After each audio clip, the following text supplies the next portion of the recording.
This podcast is supported by VPLA, Victorian Planning Environmental Law Association. Welcome to the Planning Exchange, where we interview built environment professionals who are doing interesting work beyond the ordinary. I'm Jess Noonan, and I'm joined by my colleague Peter Jewell. Today, we're exploring a concept that might sound playful at first, but carries a powerful message for how we design and care for our cities: Spogomi. Spogomi began in Japan and combines sport and gomi, Japanese word for rubbish. Teams compete to collect rubbish, earning points not just for quantity, but for sorting and teamwork. It's energetic, community-driven, and surprisingly strategic. But beyond the competition, Spogomi is really about something deeper: our relationship with public space. And for town planners, that idea is incredibly relevant for us and our audience. At its core, Spogomi turns streets, parks, and waterways into shared civic assets, places people actively engage with rather than passively move through. It reminds us that well-designed public spaces aren't just about aesthetics or efficiency. They're about stewardship, ownership, and everyday behaviour. When people take part in Spogomi, they start to notice things that planners care deeply about: where rubbish accumulates, where streets feel uncomfortable to walk, where bins are missing, or where public space feels neglected. And in that sense, Spogomi becomes informal data collection, grassroots audit of how our urban environments are actually performing. And it also aligns beautifully with planning goals around walkability, community health, and social connection. And it gets people moving through neighbourhoods, talking to each other, and seeing their town or city through a new lens. And importantly, it reframes sustainability as something active and social, rather than abstract or regulatory.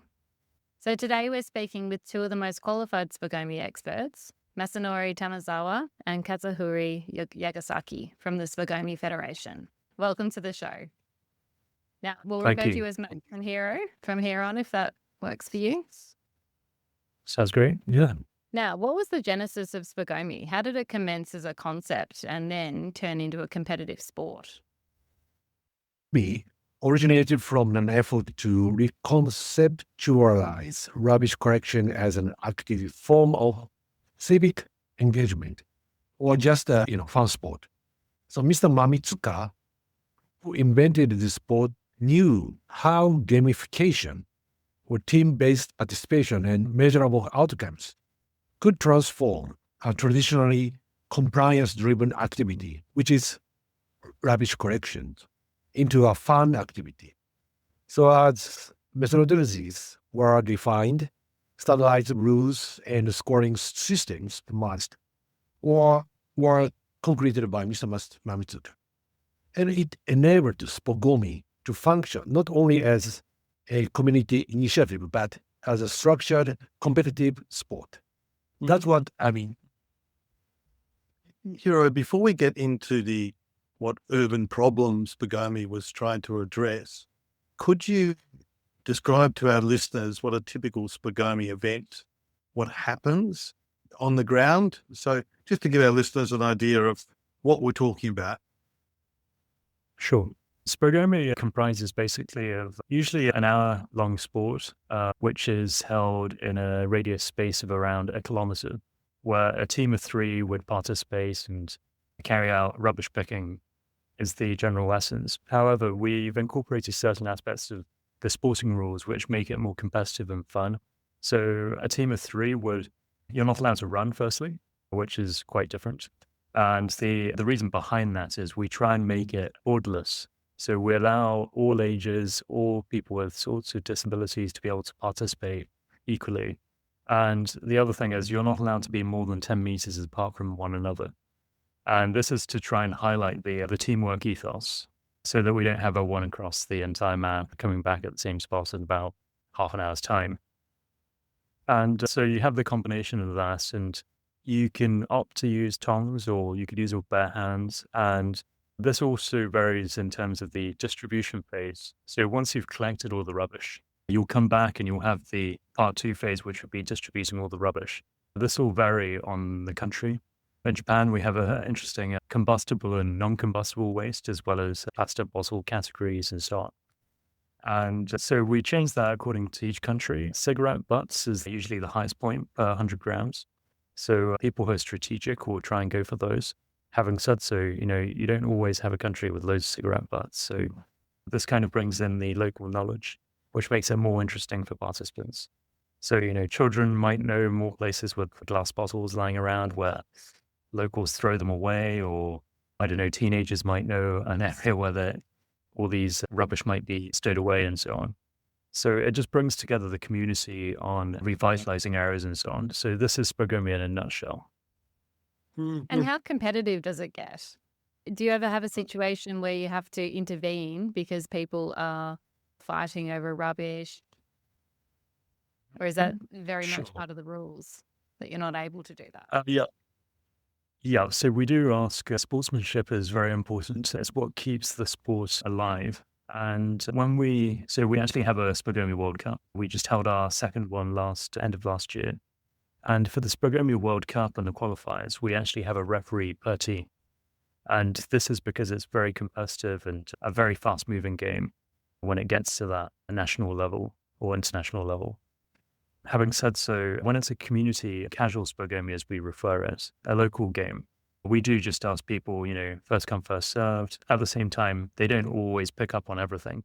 Some of the rubbish might be in the shrubs or they might not pick up on it. And it's a community game. And although we declare winners and losers and rank them, everyone is winning from this. You're cleaning up the community. And even though you've lost, you don't feel like you've lost. So I think this is the difference between most other sports and Spogomi. Just, I can't imagine that there would be unsportsmanly like behaviour in Japan. There's a great adherence or understanding of civic pride and civic understanding. So I think I don't think that would be a big problem in Japan. But I'm curious. Japan, for anyone who's been there, will know that it's an exceptionally clean place in urban environments. People take great pride in their immediate surrounds. You often, Jess, you'll see people sweeping out their front or picking rubbish or having pot plants in the front spaces. So what urban problem was it trying to address, Spogomi? I mean, I can understand it emerging in many other countries, but in Japan, which is a very tidy culture, or maybe am I missing something? Am I being too taking stereotypes too far?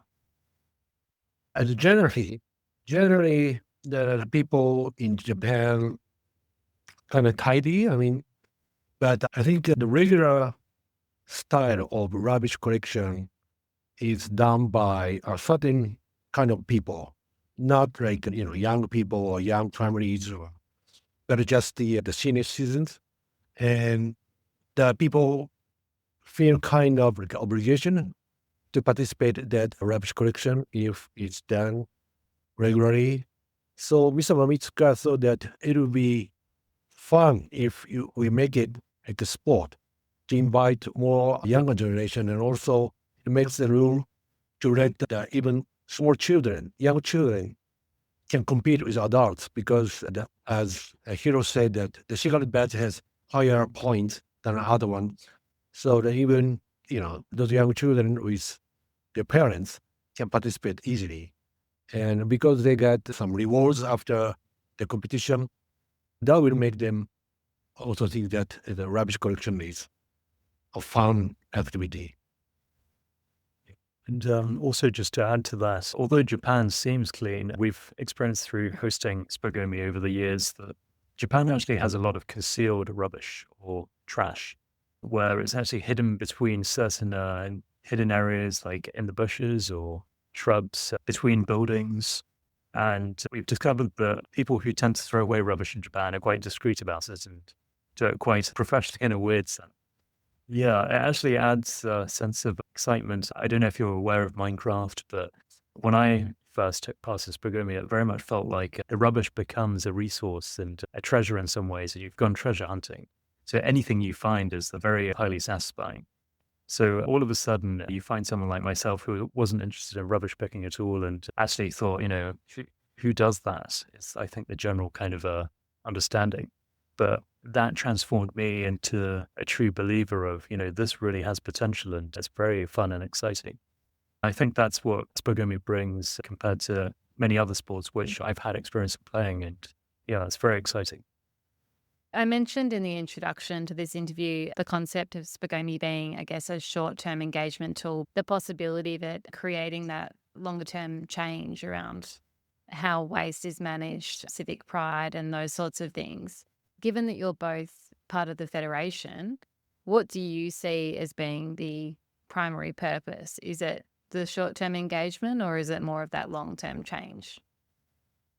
To answer that, it's actually, I find it both. When it's the short term, it's usually the sporting side where you're taking part in the event on the day. So it's very fun, it's engaging. But then the lasting kind of effect is what people usually find afterwards. This obviously varies depending on the person, but we've had people come several days to weeks, if not months afterwards saying, you know what, it's actually changed the way I see life and the values. So when I go to the supermarkets in Japan, you have a thing where they use plastic bags to put fruits in and everything, or people are like, I find that disgusting now. I use eco bags, I do this, or we've had children or parents actually half jokingly complain saying, what did you do to my child? I'm being told off left, right, center every single day. So we call that the bottom up education, where we find it far more effective trying to change adults in their daily behavior through educating children. And when they go back home and tell their parents, mommy and daddy, you shouldn't be doing this. This is how it should be. We've actually found that to be one of the primary change motives for adults, where they're being told by their children or younger people that, this is their life that is being affected later down the line. And, small changes like this can make a difference. So I very much think Spogomi has both sides of, the fun sporting aspect, as well as these values of how it could really change how people perceive things in life and their daily routines and obviously their community. Spogomi reframes rubbish collection as a competitive sport. It shifts it from compliance, something that is a chore for many people to do, to you looking at rubbish in a different way and making the activity fun to clean and to engage differently with public space. What lessons do you think that has for urban planners and people who are charged with civic spaces? So Spogomi has an interesting, unique power of bringing together communities. So earlier on, I think I mentioned that although you have the winners and the rankings of who's become first and who's won the wooden spoon and so on, it actually doesn't matter because in the end, you're actually all working together to create a cleaner environment, community. And when I say create a great community is we've done events in local shopping malls or local towns, or local neighborhoods where it's similar to, correct me if I'm wrong, or the example I'm going to raise is it's similar to a local pub in some ways, where it's a place where people could just congregate and get together for a common cause. And now, obviously, a pub is eating and drinking, but for Spogomi, you're doing something for the community and everyone has a different way that they could input. Some people might come up with loads of rubbish or some people might not.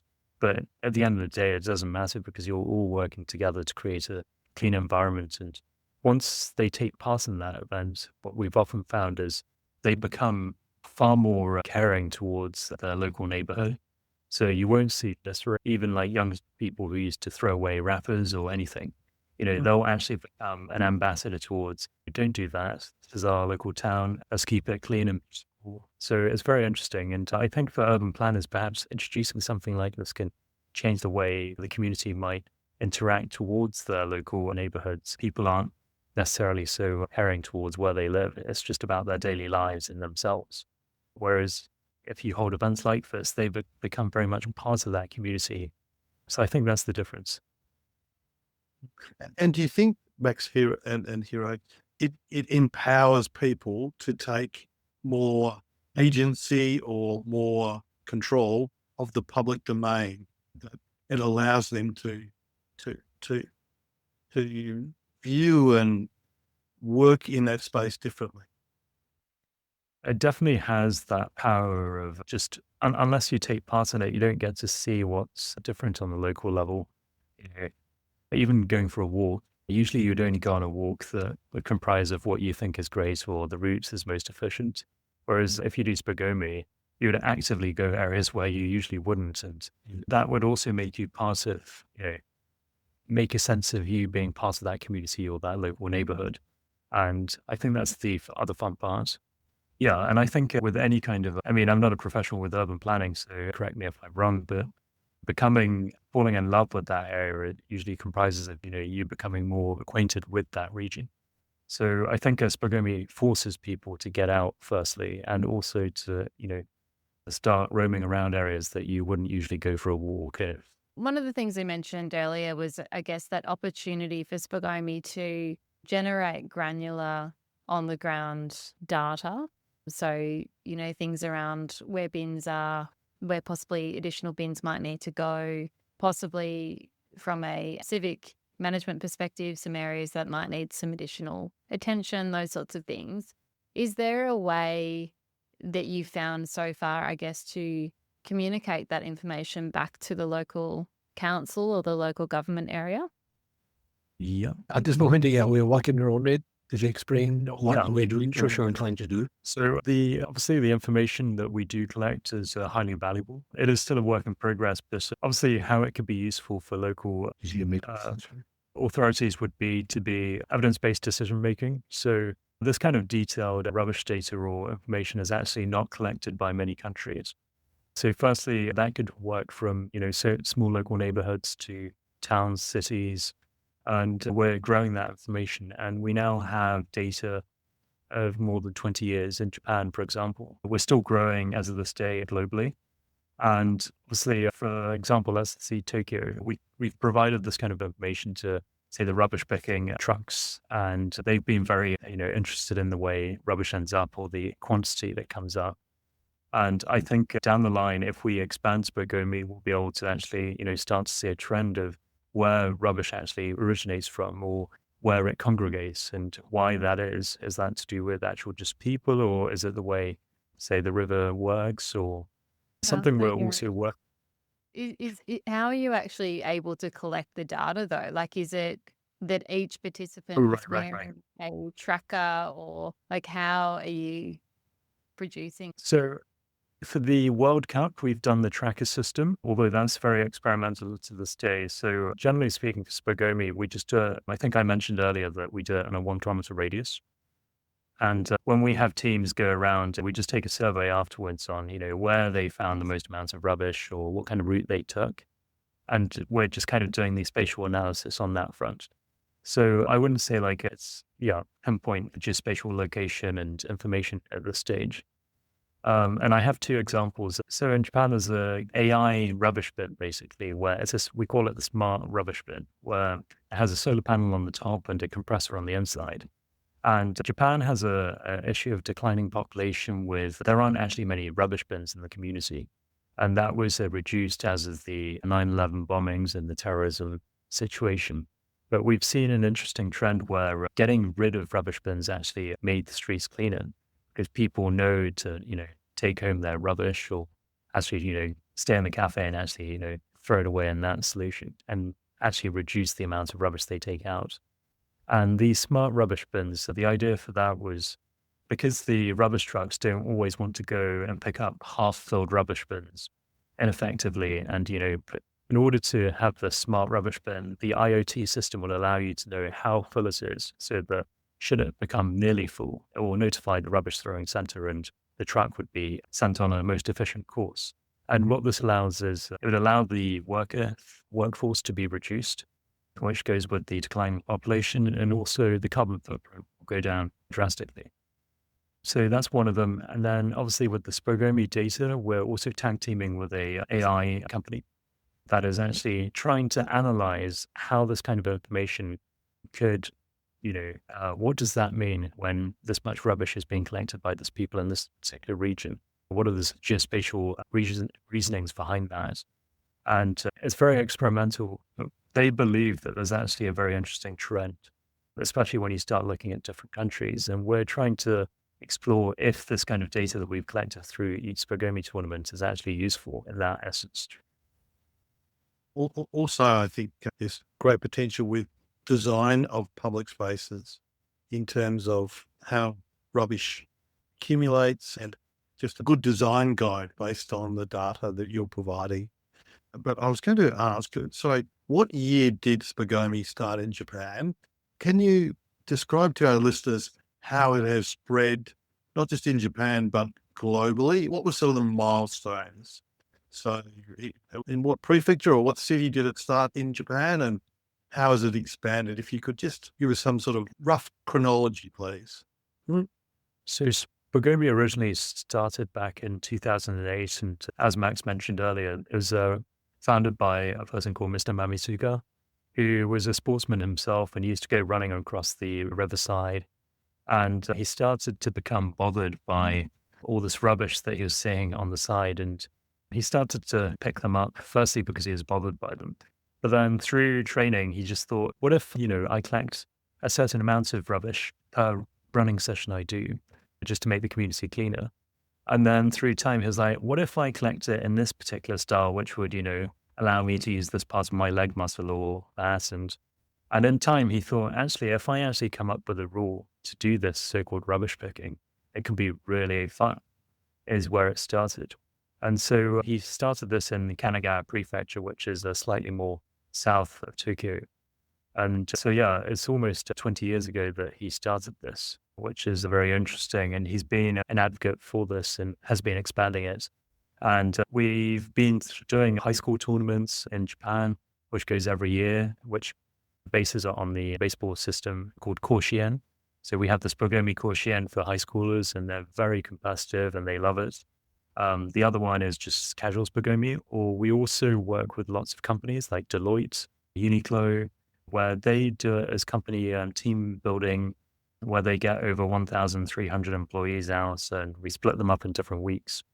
And it's good advertisement for them because you have an army of Deloitte employees or Uniqlo employees just roaming in the streets, cleaning it up. And it's fun as well as a good advertisement for, the stuff that they do for the local community. And obviously we've, tag team with companies like Pokemon, where Pikachu comes out and starts picking up rubbish. And yeah, there's many ways of doing this. And the first ever World Cup was back in 2023. And I think the Nippon Foundation, which is our parent organization where we get our funding from, started hearing about Spogomi back in 2018. And Chairman Sasuke at the time thought this is a fantastic idea of, bringing together a social issue and the community.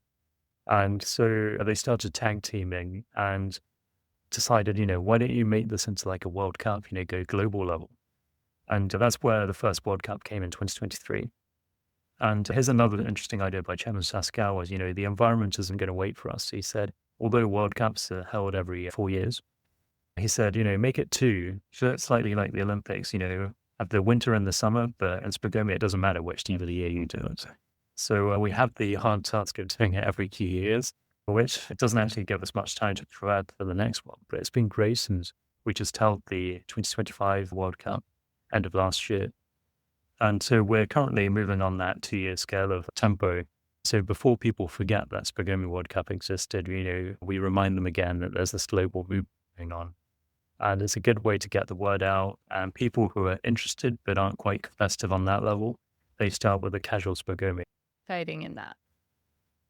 So as of the last one, we have 34 countries that participate. Ambassadors in those countries that have helped, I guess, spread the word and help set up tournaments in other countries?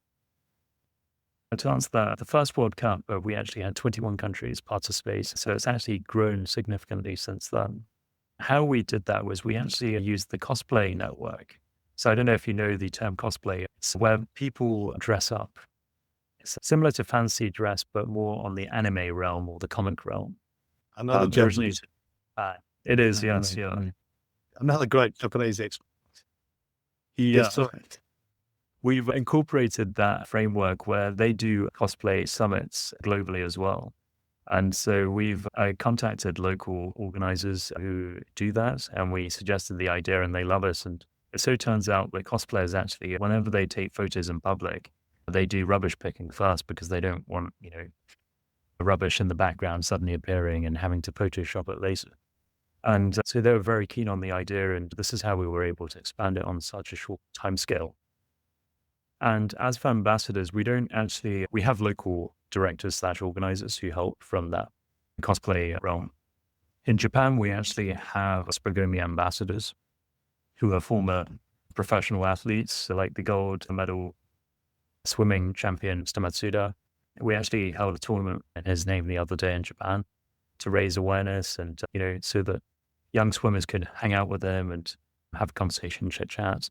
Otherwise, athletes, Mr. Rauda, who recently retired from hurdles, so she's been in world tournaments. And the idea is to try and bring in people from different sporting backgrounds to join. And, she joined with her family, with a year-old daughter, who now loves, her future dream is to become a professional cigarette butt picker. And I think it's because it's just so fun. It sounds crazy, but she referenced Minecraft. She said it's like collecting the diamonds from Minecraft. This is worth so much. And so it really does change the way people, obviously becoming a professional cigarette butt picker isn't a full-time job, but in terms of the tournament, people become highly obsessed and they want to return to it should it happen again next year or in a half a year's time. And we've really seen a huge drive. And we anticipate that the World Cup, we have a huge waiting list of countries still. It's more that we can't keep up with the pace that's growing at the moment. And Max and I are working around the clock and hoping that we'll have people, backing us up as well. But yeah, so it's been a very exciting journey. We thank Victorian Planning Reports, our very first supporter. If you want the A to Z of planning decisions in Victoria and excellent editorials, please get yourself a subscription to the VPRs. Details on our website. We would like to thank Alderson Properties, a terrific sponsor of the podcast. Great people, great properties. Details on our website. And so thinking, I guess, beyond that cleanliness piece, how does Spogomi connect to bigger urban agendas like climate action and circular economy planning and waste reduction targets? Is it just the fact that there is more emphasis being placed on the amount of waste that we are producing as a society? So Spogomi participants probably won't realize whilst playing the sport, but I mentioned earlier that eventually they do realize about the various environmental issues that we face today in this one area that is very much anthropogenically driven. And the majority of participants who've taken part in Spogomi events have actually reported back to us that, it's changed 100 degrees in the way they've approached their daily lives. And some of the examples was, the use of plastic bags in their daily lives. Otherwise, about how they actually become ambassadors for caring about their local communities and the neighborhoods. And it's brought a sense of pride about their local towns or cities. And I think it's just a great way of people being exposed to this concept where it's quite easy to think about and talk about when you're, discussing it like in this kind of interview. Bringing it into action is the difficult part, I think. And Spogomi actually addresses that issue. How do you drive about change? Well, once you take part in an event, we're mostly, we won't say 100%, but probably 85% certain that it will drive a change in that person on how they see things. And they will probably unknowingly, it will actually change something in their life for that cause. And you mentioned climate change. I think obviously if you consume less plastics, the less is going to be produced. And obviously that would have an effect on the carbon footprint and the carbon cycle as well as people just generally taking part in the care of their local urban community would, we believe, eventually into actually cleaning up, and not just picking up rubbish, but also protecting their environmental, whether it be the greenery or getting rid of certain things. Maybe they'll take public transport instead of driving all the time, or we're not sure to this day about the big, sphere of how much Spogomi can actually influence this, but it definitely does change how people perceive things and does seem to lead into action in one way or another. I think for the circular economy part, the Nippon Foundation actually has used, so for fishing, you have waste nets that have been tangled or have been torn, and usually a fisherman throw this away in the sea or bring it back to port if they're sensible, and it just goes to waste. And they tag teamed with the local fishing port and a traditional famous Japanese bag brand and upcycled this material through cleaning it and recycling it and made it into a fashionable product, which is very durable and very trendy because it's using plastics. And it was a big success. And It was to raise awareness as well about these issues. A lot of young people actually didn't even know that, fishing actually consumed this much plastic waste of high density polyethylene nets, which ends up killing turtles or dolphins. And through changing it and upcycling it into another product, it gives the resource another life, as well as by putting that extra money towards that brand or that item, that extra money then goes back into the environment to protect. And also educate fishermen saying, there's actually a way, or actually buy this net from you that you think is junk, rather than throwing it away into the oceans and causing marine pollution. So we've kind of created that kind of circular economy in that very niche aspect. From small things, big things grow. That's the saying, I suppose. But how does Spogomi translate, or how does it work outside of Japan? Some might think that the game suits is stronger in some sort of cultural background. But have you found that Spogomi has worked well overseas? Can you with some you think? Yeah. Then actually, yeah.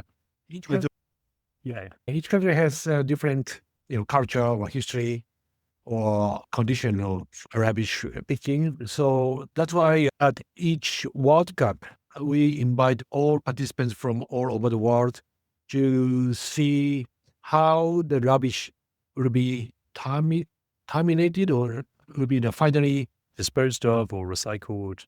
in Japan. So we take them to the finalization. I don't know how finalization space. Yeah, How do we take them to a waste disposable center factory where once all the rubbish is picked up, but we don't like to call it the end. We like to educate them to the point of, okay, what happens to this rubbish? How's it recycled or how's it disposed of? And so we give them the whole vision, 360.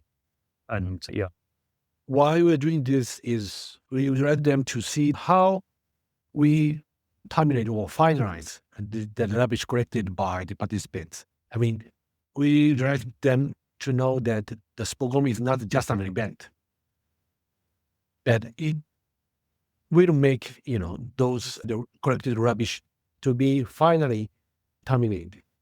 Then the Spogomi will be completed. So each country has different system of this termination of rubbish, but it might be some hints for, any country that participate in the World Cup. So that is also one of the hints that we try to share.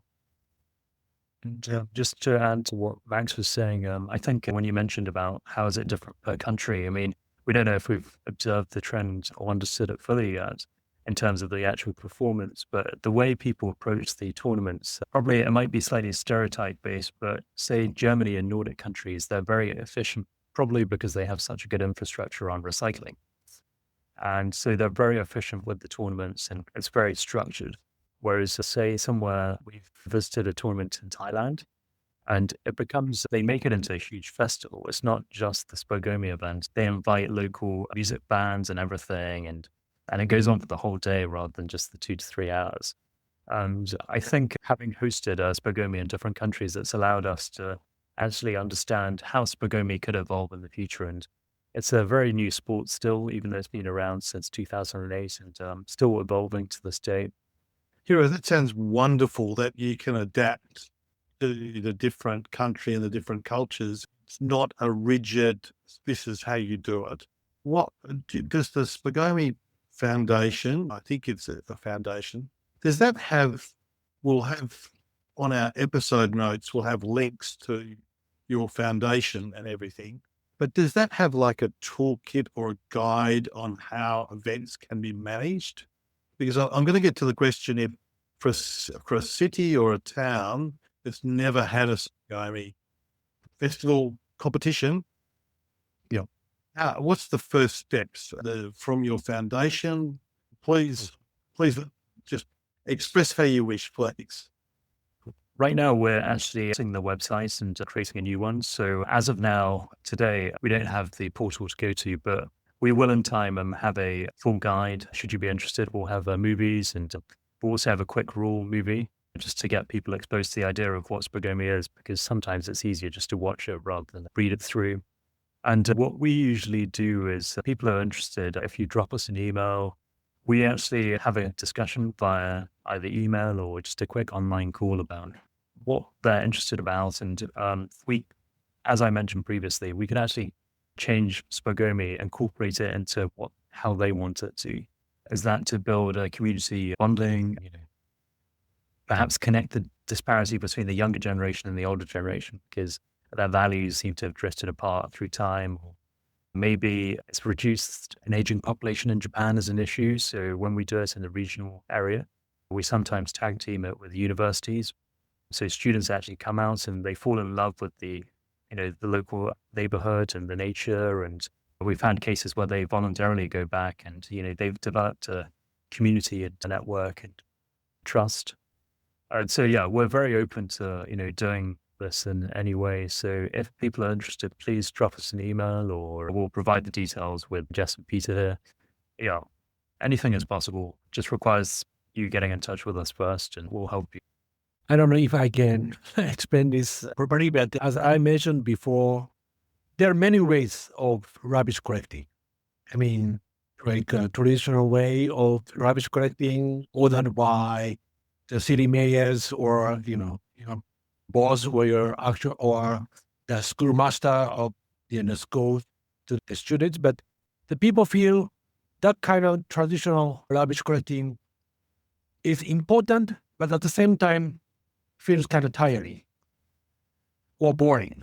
If I may say, but if people recognize that there is another way to collect rubbish in fun way, Spogomi, this is just one option. It is good to have many different ways of rubbish collecting, but we would like people to realize or to recognize that there is a Spogomi way. Just only one option. So our mission now, and our vision is now, we have 19,000 elementary schools in all over Japan. So we'd like to let these all elementary schools in Japan to experience once a year the Spogomi style of rubbish collecting. So if the kids learn the option of Spogomi way of rubbish picking and at a very early age, then they will remember there is a way of a fun way of rubbish picking when they become, the adults. That is our vision now. So I would like to share this to policymakers of all the countries or city mayors or whoever would like to design their cities or towns. Yeah. A message I would probably give is something I've personally experienced, because I like to think I'm a challenger myself, but still, even then, when it comes to rubbish picking, I used to probably look down on it or avoid it. And a message I would have is don't think of it in the usual rubbish picking when it comes to Spogomi. And it definitely will be fun, guaranteed. And even if you're not an athlete, or if you are an athlete, even better, because you'll pick it up straight away. There is no barrier to this. I suppose I could only tickle the listener's interest by saying, give it the benefit of the doubt and try it first and let me know how you think, because we're pretty certain it will change the way you see things. Yeah, so that's my message. So don't judge, give it a try. And I think this goes with anything in life. So that's my message. I can't wait to plan my trip to Japan. Thanks for listening. If you would like to hear more of our podcast, hit the follow button on Spotify or the like button on SoundCloud or the subscribe button in Apple Podcasts. Please also visit our Instagram page, LinkedIn, or website for behind-the-scenes footage of our podcasts and to get the latest on upcoming or recently released episodes. If you have any suggestions or feedback, please get in touch via our social media channels or by emailing planningxchange@gmail.com.